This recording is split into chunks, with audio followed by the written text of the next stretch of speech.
Welcome back to Investing Talk podcast. Right, today we are zeroing in on a company it's certainly grabbed a lot of headlines and redefined high stakes volatility for many investors. Palantir Technologies. Our mission today is pretty straightforward. We've got a stack of recent sources, contract wins, technical charts, financial projections, and we want to pull it all together to tackle that big question. Is Palantir actually a good buy right now? Before we dive in, just a quick reminder, please do subscribe, like the show, maybe leave a comment. And hey, if there's a specific company you want us to look into, definitely drop that name in the comments below. Yeah, absolutely. And look, we've gone through a ton of recent data here. It's not just the usual earnings reports. We're talking major government contracts, what insiders are doing, the technical picture. And pulling it all together, the thesis that emerges from all this information, it leans very strongly bullish. Honestly, if you had to put a number on it based on how fast their AI commercialization seems to be picking up, I'd say it's easily a 9 out of 10 right now. Wow, okay. A 9 out of 10. That's some serious conviction, especially for Palantir, which, let's be honest, has often been seen as mostly a government play. So, all right, let's unpack this recent momentum, because the sources really do suggest that the last 3 months, say July through September 2025, wasn't just steady growth. It felt more like a real shift, validation almost. Yeah, validation's a good word for it. It really came in two big waves back in July. First, you had that huge geopolitical validation. They locked down that massive $10 billion 10-year enterprise contract with the U.S. Army. Right, the big one. Exactly. And this wasn't just, renewing an old deal. This was specifically for AI, for analytics, for their software solutions deployed at scale across the Army. That's not just revenue. It's a huge long-term stamp of approval on their tech from the highest levels. And critically, that huge government win happened right alongside some serious commercial validation in their Q2 results also in July. They didn't just squeak by analyst expectations, did they? They kind of blew past them. Oh, absolutely. They broke through that $1 billion quarterly revenue mark. Year-over-year growth was, 48%? That kind of top-line beat really signals that the acceleration story has legs. Okay, so government strength confirmed, commercial side showing serious growth. And what's really interesting is how quickly they seem to be leveraging that government foundation into the enterprise world. You look at August. They expanded their partnership with Lear Corporation. They're deploying AIP, their AI platform, globally for Lear's supply chain optimization. That shows it works for complex, real-world industrial problems, not just government intelligence. And the numbers, they really back that narrative change, right? Commercial revenue. Oh, yeah. The sources confirm it jumped, get this, 93% year over year, Yeah. especially strong in the U.S. 93%. Wow. Yeah. I mean, that's the metric that really shifts the story from niche government contractor to potentially a genuine scaling AI enterprise company. And wasn't there something about an index inclusion in August, too? Right. Good point. They got added to the SIBO Magnificent 10 Index. That definitely raises their visibility, brings in supportive flows from index funds and the like. More eyes on the stock.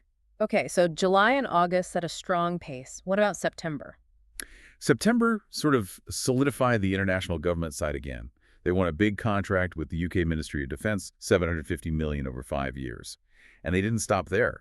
They also committed another $1.5 billion to actually expand their operations within the UK. That signals they're playing the long game in key international markets. So global government contracts still firing. And wasn't there an event, AIPCon? Yes, AIPCon 8, also in September. And that was all about showcasing adoption. They highlighted stories from, I think, over 70 new U.S. commercial customers. 70 new ones? Yeah. So it's not just landing the huge corporate deals. It seems like they're building a broader base, smaller, faster companies, getting onto the AIP platform too, kind of building an ecosystem. Okay, so that operational momentum, it feels pretty undeniable based on the last quarter. But as investors, we always have to ask, how does this translate into actual value? Let's talk fundamentals. Exactly. So let's look at the financial health. Past growth was decent, right? Revenue went from $1.82 billion in 2023 up to $2.23 billion for fiscal 24. That's about a 21% jump. Solid, but here's where it gets interesting. The analyst consensus forecast for 2025 revenue, it's way up. Some sources are pointing towards potentially $4.5 billion. Oh, and $4.5 billion for 2025. Compared to $2.23 billion in 24, that's like 56% year-over-year growth. That's a huge acceleration. It is aggressive, no doubt about it. So what's the justification? What are the sources saying about the risk here? Is that $4.5 billion number just based on hoping every rumor pans out, or is there something more concrete driving that? That's the million-dollar question, right? Or maybe the $4.5 billion question. The justification seems to lie in their accelerating profitability and what looks like some serious operational leverage. The sources highlight expanding operating margins.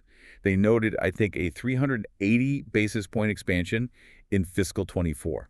Now, for you listening, a basis point is just 0.01%, so 380 is almost a 4% improvement in their core profitability. Okay, so they're becoming more efficient as they grow. Exactly. That efficiency gain is why their adjusted operating income climbed to $495 million. It suggests that each new dollar of revenue costs them less to generate. That's the leverage kicking in. Which logically should flow right down to the bottom line. Earnings per share, what's the expectation there? Yeah, and that's where the numbers get really eye-popping, potentially justifying that aggressive top-line forecast. The average analyst forecast for 2025 EPS is around $65. 65 cents, compared to what they did in 2024. Compared to about $0.18 in 2024. So yeah, you're looking at potential growth nearing 300%. That kind of earnings inflection point, well, it gets people's attention.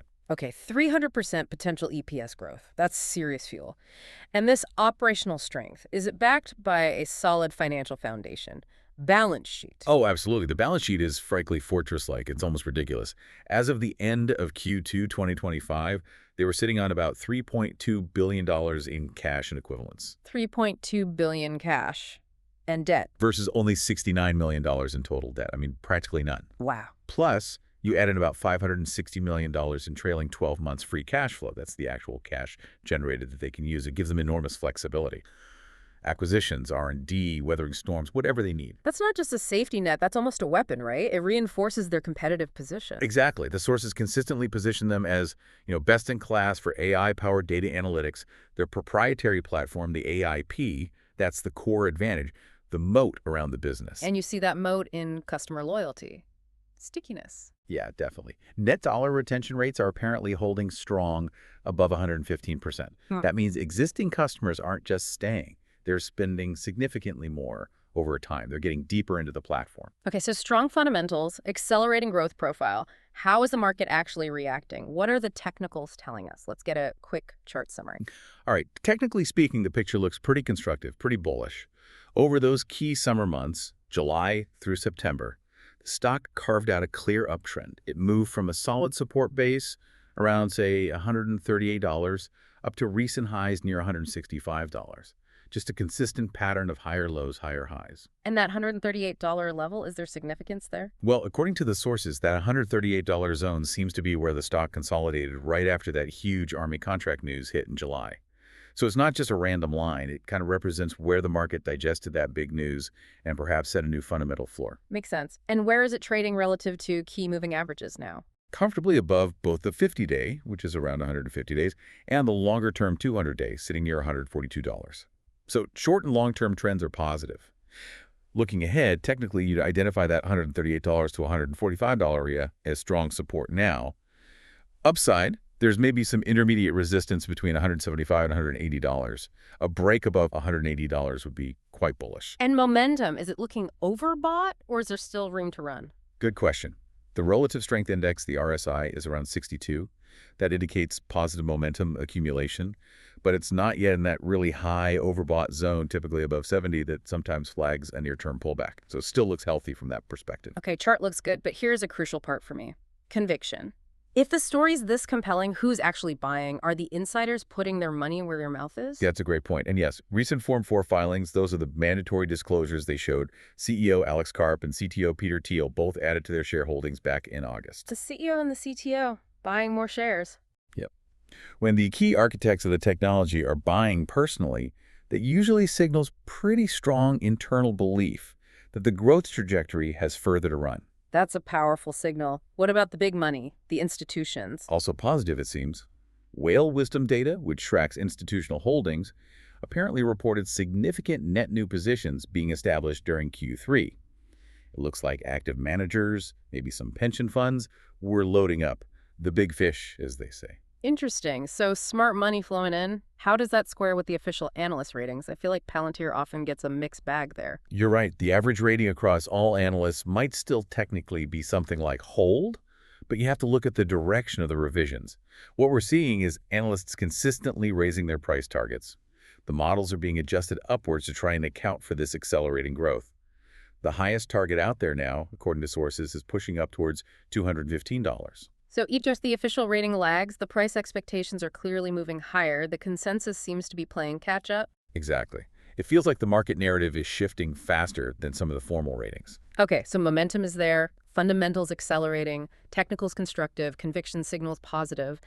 But investing is always about looking forward. What are the key events, the catalysts coming up in, say, the next 3 months that could really move the needle? Right. What's next? The absolute biggest one, the real moment of truth for that aggressive $4.5 billion revenue forecast has to be the Q3 2025 earnings report. That's expected around November 6th. And what will everyone be watching for in that report? Two main things, I think. First, the pace of U.S. commercial adoption. Is that 93% growth sustainable or even accelerating? Second, any updates to the full year 2025 guidance? Will management formally back that $4.5 billion number or maybe even raise it? That's huge. Got it. Q3 earnings are critical. Anything else on the calendar? Yeah, a couple of things that could impact flows. Around October 15th, we get the institutional 13F filings. That's when we'll see exactly which big funds we're buying or selling in Q3. And then around October 25th, you'll have ETF rebalancing, partly driven by its inclusion in indexes like that SIBO Magnificent 10. That can force passive funds to adjust their holdings, creating buying or selling pressure.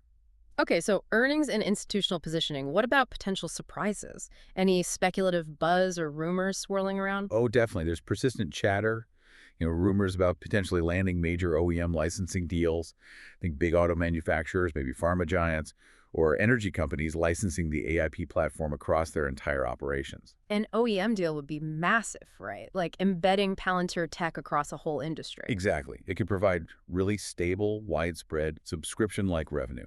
That's one big potential catalyst.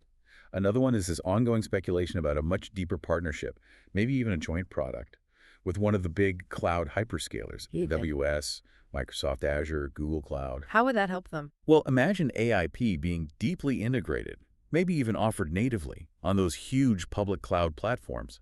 It would instantly multiply their reach, potentially making their platform available to millions of existing cloud users. Huge distribution potential. Okay, OEM deals, hyperscaler partnerships, anything else? There's also talk about an imminent launch of a specific product suite, AIP for healthcare. If that lands, it opens up a massive new vertical. Healthcare is desperate for better secure data analytics and AI. That could be a multi-billion-dollar opportunity right there. Makes sense. Healthcare is data rich, but often struggles with integrating it. Precisely. And then finally, there's always background chatter about potential strategic M&A. Maybe buying a cybersecurity firm to round out their offering and maybe further index upgrades. Could it get into the S&P 500 eventually? Yeah. Or major MSCI indices? That forces even more passive buying. Lots of potential catalysts on the horizon then, both confirmed and speculative. Yeah, it's a busy period. So pulling everything together, the investment thesis really looks quite powerful right now. You've got momentum from those huge government wins. You've got that surging commercial AI adoption driven by AIP. And fundamentally, it's underpinned by that rock-solid balance sheet, tons of cash, minimal debt, and those expanding margins showing leverage. For now, those factors seem to justify the premium valuation the market is assigning. Absolutely. It feels like that structural shift, moving beyond just being a government contractor, is actually happening. But as the sources noted, achieving those really aggressive forecasts, justifying that valuation, it all hinges on execution. Flawless execution on new products, landing those big commercial deals consistently. So given those aggressive analyst numbers and how much seems to ride on getting AIP adopted quickly in new areas, here's something for you, the listener, to think about. Which upcoming catalyst do you think will be the true test of Palantir's operational leverage as we head into 2026? Will it be that crucial November earnings report, which really tests their execution ability right now? Or would a major speculative win, like that rumored hyperscaler partnership that tests their ultimate reach, be the bigger validation? Definitely something to ponder. Thank you for tuning in to Investing Talk Podcast. We'll catch you next time.